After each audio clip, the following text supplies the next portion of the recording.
This is So Smitten, a faith-bold mystery, Book 10, written by Blake Pierce, read by Victoria. Prologue.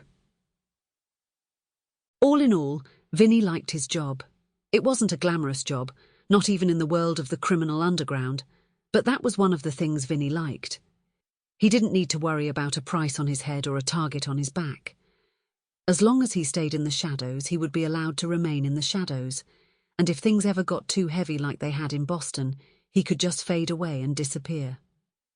In the meantime, he could make a lot of money doing relatively light work. It was a good life for a thief. Today would be even lighter work than usual.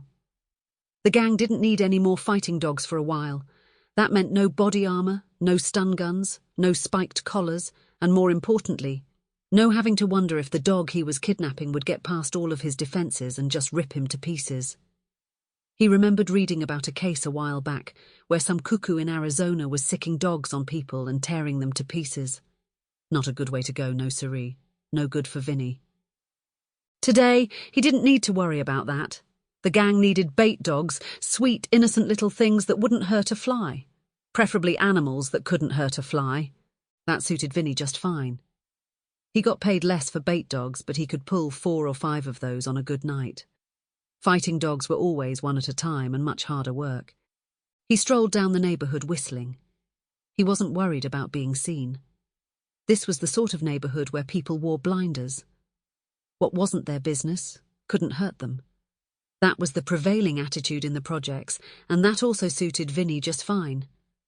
That didn't mean he could be brazen, but it did mean that he could work without fear that some nosy neighbor would call the police on him. Vinny had watched the neighborhood for a few weeks now, and he knew the owner wouldn't arrive for several hours. It paid to know things. That was another thing Vinny was good at. In Boston, knowing things had allowed Vinny to obtain a position of some prestige in the Franco family. Vinny no longer made it his business to sell information, but he still liked knowing things.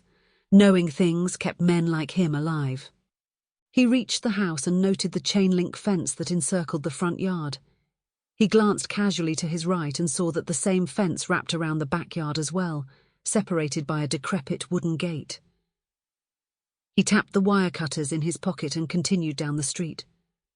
When he reached the end, he turned right, then right again. The houses on Becker Street were separated from the houses on Grant Street by a 2-foot-wide easement that at one point served as a concrete-lined drainage ditch, but now served as an overgrown pile of dirt with 5-foot-tall weeds growing out of the cracks. Vinny blessed his love of walking. Sample complete. Ready to continue?